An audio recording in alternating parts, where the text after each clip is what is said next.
டேய் மச்சான், இங்க பாருடா. எவ்வளவு பெருசா விலகுறது பாரு. இவ்வளவு பெருசா விளக்க நான் பார்த்ததே இல்லடா. என் சைஸ்ல இருக்குடா டேய். ஏய் ஆமாண்டா, பிரெண்டன் வராருல இன்னைக்கு. அதனால வந்து ஃப்ளவர்ஸ்லேயே ரங்கோலி, அப்புறம் வந்து அவரை வந்து இந்த விளக்கை ஏத்துறதுக்கு எல்லாமே ரெடி பண்ணி வச்சிருக்காங்கடா. அம்மா நீ என்னடா ரொம்ப நேரமா அந்த விளக்கைய பார்த்து என்னமோ யோசிச்சுனுக்குற, என்ன ஆச்சு? அது ஒண்ணும் இல்ல மச்சான், இங்க பாரு எவ்வளவு பூ வேஸ்ட் பண்ணி வச்சிருக்கானுங்க பாரு. இன்னைக்கு எல்லாம் காஞ்சதும் தூக்கி குப்பையில போட்டுருவானுங்க. ஒண்ணு இல்லடா, காலைல எங்க அம்மா வந்து ஒரு முழம் மல்லிகைப்பூ வாங்கிட்டு வர சொன்னாங்க. எவ்வளவு திருமணம் வைக்கிறானுங்க, 70 ரூபா வைக்கிறானுங்கடா. அந்த பூ எண்ணி பார்த்தா 50 பூ கூட இருக்காது. இங்க பாரு எல்லாத்தையும் தரையில போட்டு கொட்டி வச்சிருக்கானுங்க. அதான் மச்சான், வீட்டுக்கு இப்போ ஒரு கவர் அள்ளிட்டு போயிடலாமான்னு யோசிச்சுனுக்கிறேன். ஏய் சூப்பர்ரா, அப்படி கவர்ல எடுத்துட்டு போறதா இருந்தா எனக்கு ஒரு கவர் எடுன்னு சரியா?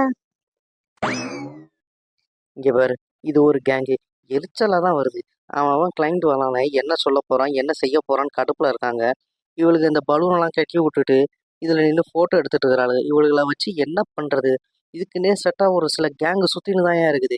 ஏதாவது ஓணம், ஏதாவது ஒரு ஃபங்க்ஷன் வந்துட்டா போதும், கேரளா saree, ஒரு வேஷ்டியை கட்டிட்டு திங்கட திங்கான்னு ஆட வேண்டியது. இவங்க எல்லாம் பார்த்தாலே அது சரி, நம்மளால அப்படி பண்ண முடியல, சின்ன வயிற்றுச்சல் தான்.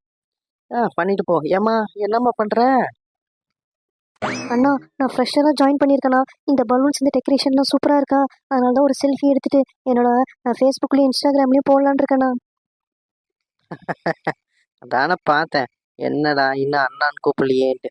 சரி சரி ஏம்மா, நீ ஃபோட்டோ எடுக்கிறதெல்லாம் சரிதான். இந்த ஃபோட்டோவெல்லாம் எடுத்துகிட்டு போயிட்டு ஃபேஸ்புக்லேயோ இன்ஸ்டாகிராம்லேயோ இல்லை வேறு ஏதாவது சோஷியல் நெட்ஒர்க்கில் போட்டுறாதம்மா. பின்னாடி பேப்பர் கீப்பர் அப்படி இப்படின்னு இருக்கு.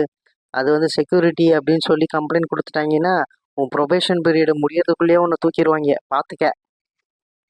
ச்சே, ஆமாலண்ணா, இது எப்படி நான் எனக்கு தோணாமல் போச்சு. பாரு, உங்களுக்கு கரெக்டாக தோணியிருக்குல்ல. அதான் அண்ணாடா அண்ணாடா. ஐயோ தங்கச்சி, போதும் தங்கச்சி போதும். உன் பாச மலையில நான் நனைஞ்சு ஈரமாயிட்டேன். நான் ஒன்றும் ஒன்று உஷாரெலாம் பண்ண மாட்டேன், ப்ரப்போஸும் பண்ண மாட்டேன். எனக்கு சில டேஸ்ட் இருக்குமா. எதுக்கு ஆயிரத்து அண்ணான்னு சொல்ற? போ போ, கிளம்பு கிளம்பு, காத்து வரட்டும். என்ன ப்ரோ இங்கேயே உட்காந்துட்டீங்க? எங்க டெக்கரேஷன் தான் பார்த்து மெய் மறந்து அப்படியே ஷாக் ஆகி உட்காந்துட்டீங்களா இங்க? ஓஹோ, நீங்க தான் அந்த ஈவெண்ட் ஆர்கனைசர் கேங்க. டேய், உங்களை தான்டா தேடிட்டு இருந்தோம். நாங்கள் நைட்டும் பகலும் உக்காந்து கண்டங்கிட்ட திட்டு வாங்கி நாங்கள் வாங்குற காசை ஈவெண்ட் ஆர்கனைஸ் பண்ணுறோம் அப்படின்னு சொல்லிட்டு ஒரு ஃப்ரைடேவும் ஏதோ இந்த மாதிரி பலூனு பூ எல்லாத்தையும் போட்டுட்டு ஒரு கேமை ஆர்கனைஸ் பண்ணிட்டு அந்த காசை வாங்கிட்டு போறீங்க. யாரா நீங்க? உங்க டீம்ல ஏதாவது ஓப்பனிங் இருந்தா சொல்லுங்கடா டேய். ஐயோ ஷூர்ண்ணா, கண்டிப்பாக நாங்கள் இன்ஃபார்ம் பண்ணுறோம் ஏதாவது ஓப்பனிங் இருந்தா. இப்போ வாங்க, கிளைண்ட் வந்துட்டாங்க, ஸ்பீச் கொடுக்குறாங்க, சீக்கிரம் வாங்க. ஹலோ கைஸ், எல்லாரும் எப்படி இருக்கீங்க? கண்டிப்பாக உங்களுக்கு வந்து என்ன தெரிஞ்சிருக்கும். நான் தான் Brendon McCullum, so IT manager. So I am very happy to here in Chennai. நீங்களாம் எப்படி இருக்கீங்க? நல்லா இருக்கீங்களா? ஏய் மாப்பிள்ள, லாஸ்ட் முறை வந்தப்பையும் இப்படிதான் பேசினா. அதுக்கப்புறம் ஒரு குண்டை வச்சுட்டான், நம்பாதீங்கடா. ஏய் கொஞ்ச நேரம் வாய மூடிட்டு இருடா, பாத்திரம் கத்துற போறான். அவன் வயிற்றுக்கு எங்க இருந்து பார்த்தாலும் நம்ம என்ன பண்றோம் தெரியும்டா. ஸோ கைஸ், நான் டேரக்டா விஷயத்துக்கு வந்துடுறேன். ஸோ இனிமேட்டு ஐடி ஆப்ரேஷன் வந்து பார்த்தீங்கன்னா சென்னையில் இருக்காது. We are moving to Bengaluru. So இது வந்து பார்த்தீங்கன்னா இம்மிடியேட்டாக நம்ம பண்ணுறதில்ல. ஸோ 6 மந்த் வந்து பார்த்தீங்கன்னா உங்களுக்கு டைம் இருக்குது. ஸோ யோசிங்க, ஃபேமிலி கூட டிஸ்கஸ் பண்ணுங்கள். ஸோ அதுக்கப்புறம் வந்து நீங்கள் வந்து பெங்களூருக்கு மூவ் ஆக போகிறோம். ஸோ கம்மிங் ஜூலைலேருந்து நம்ம IT operation is going to work in Bangalore. ஏய் மச்சான், நான் சொல்லலை குண்டை தூக்கி போடுவான்ட்டு?